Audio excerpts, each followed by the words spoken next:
आदमी चिल्ला रहा है रोडों पर, और इन्होंने बनियादम हिसाब जैसे तिगड़म की राजनीति की है। पर वो तो कहते कि 400 पार हम हो जाएंगे और आप कहते कि वो तड़ी पार हो जाएंगे, सच क्या है? सच यही है कि 400 पार उन्होंने कहा है तो 400 हार होगी, क्योंकि 400 हार के बाद 143 ही बच रहा है, वही उनके पाले पड़ेगा, इससे नहीं पड़ेगा। अभी मेरा गठबंधन, प्रधानमंत्री कौन बनेंगे? मेरे लिए तो हमारा गठबंधन तय करेगा। देखिए, सोनिया गांधी, राहुल गांधी ने कई बार दूसरे को प्रधानमंत्री बना दी, जनता बेवकूफ बनी, लेकिन अब नहीं बनी। इस साल तो उन्होंने राम को लाए, वो योगी जी कहते हैं कि जो राम को लाए हम उसको लाएंगे। अरे प्रभु, आप ये बताइए, इस देश में, ये विश्व में हम सभी इंसान हैं, इंसानी नस्ल है। भगवान ने हम लोगों को पैदा किया है, भगवान हम लोग को लाए हैं। हमारी इतनी हैसियत होगी कि हम भगवान को लाएंगे। इस हैसियत में नहीं है कि हम भगवान को लाएंगे, भगवान ने हम सबको धरती पे भेजा है, तो वो भी फैक्टर काम नहीं कर रहा है। टॉप 10 महाराष्ट्र न्यूज चॅनल मधून मी दीपक कोटेकर। लोकसभा निवडणुकीच्या शेवटच्या टप्प्याचं मतदान सुरू आहे। असं असताना यावेळेला आपण उत्तर भारतात आलेलो आहोत आणि उत्तर भारतातला सलेमपूर मतदारसंघात मी आहे। जाणून घेऊया या ठिकाणी भारतीय जनता पार्टी विरुद्ध समाजवादी पार्टी अशी टक्कर आपल्याला पाहायला मिळते। जाणून घेऊया आपण। सर जी, आपका नाम बताइए। मेरा नाम मनमोहन प्रसाद है। यहाँ पे जो टक्कर होने जा रही है वो भारतीय जनता पार्टी और सपा दोनों में कौन मजबूत पार्टी? टक्कर नहीं है भाई, ये 2/3 और 1/3 की लड़ाई है।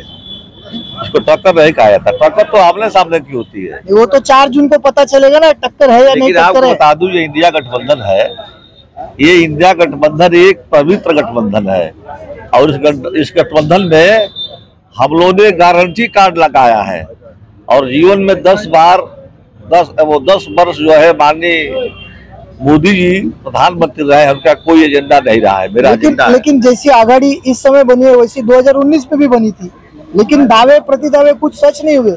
उस वक्त भी आप लोगों ने कहा था कि हम अच्छे से अच्छे सीट निकालेंगे, लेकिन वो सच नहीं हुआ। देखिए, ये जनता धीरे धीरे समझती है, क्योंकि देहात इलाका है।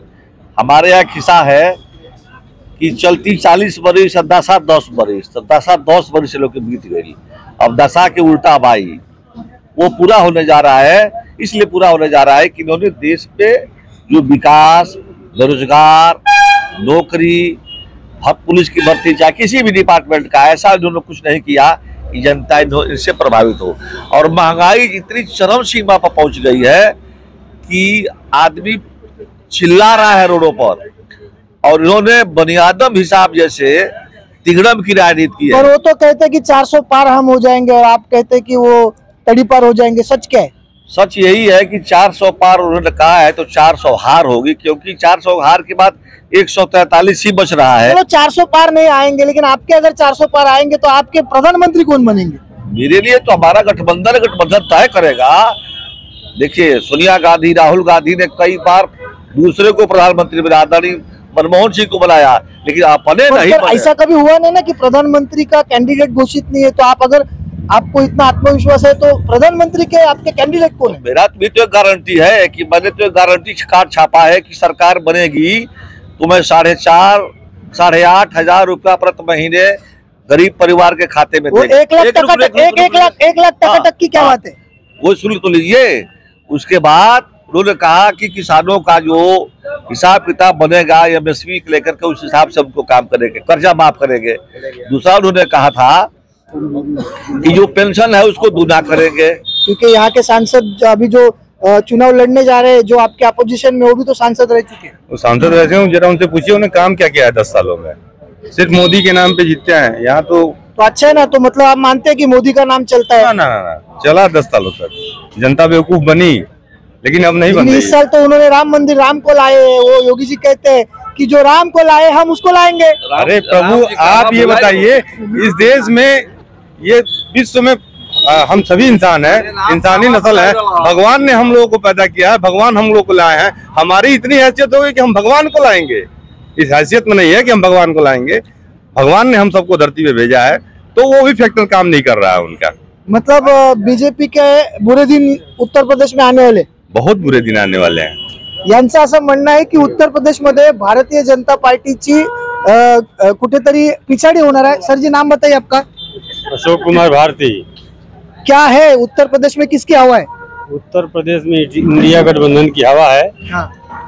और भारतीय जनता पार्टी का उत्तर प्रदेश ही नहीं पूरे देश से भारतीय जनता पार्टी का सुपड़ा साफ होने जा रहा है और इंडिया गठबंधन की सरकार बनने 4 जून को मिलेंगे आप मुझे? 4 जून को आप दावे के साथ यहीं पे मिलिएगा, आपको मिठाई खिलाएंगे और तब जाकर के आपका स्वागत माला पहना करके करेंगे। स्वामीनाथ यादव पूर्व विधायक। अच्छा, पूर्व विधायक, मतलब आप सपा के विधायक रह चुके हैं।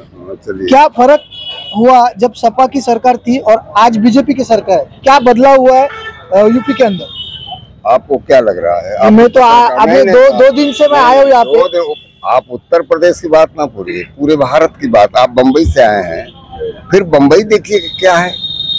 आपसे सवाल मेरा है, क्यों वहाँ बीजेपी की सरकार है ना? आज कहने के लिए अवैधानिक सरकार है, आप भी जानते हैं। सुप्रीम कोर्ट ने कहा ये अवैधानिक सरकार है, लेकिन आज भी अवैधानिक सरकार चल रही है आपके महाराष्ट्र में। तो क्या वहां बदला है? वैसे ही हर जगह तानाशाही की गव्हर्नमेंट चल रही है। आपण एकंदरीत जर पाहिलं तर इकडचं जे कौल आहे ते कुठेतरी भारतीय जनता पार्टीच्या विरोधात आहे। सर, आप विधानसभा क्षेत्र अध्यक्ष है यहाँ के, क्या बदलाव हुआ है इन 10 सालों में? 10 साल से तो आप सत्ता में नहीं थे, लेकिन क्या बदलाव हुआ है? क्या अधिकारियों की बात कलेक्टर सुनते हैं, अधिकारी वो आपकी बात सुनते हैं? हम लोगों की बात और जनता की बात कोई अधिकारी नहीं सुनता है। मोनोपोली प्रशासन के लोगों की मोनोपोली चलती है। यहाँ राजतंत्र नहीं रह गया है, यहाँ लोकतंत्र नहीं रह गया है, यह अधिकारी तंत्र बन गया है। और ये आदरणीय मोदी जी की सरकार में ये सब लोग मनमानी कर रहे हैं। किसी भी गरीब जनता किसी का भी कोई काम नहीं हो पा रहा है। मतलब अब की बार इंडिया आघाड़ी की सरकार, ये गठबंधन कितना यशस्वी होगा? इंडिया गठबंधन की सरकार जो है इस समय पूरे देश में, मुझे लगता है कि मोदी जी के झूठे वादे से पूरी त्रस्त हो चुकी है।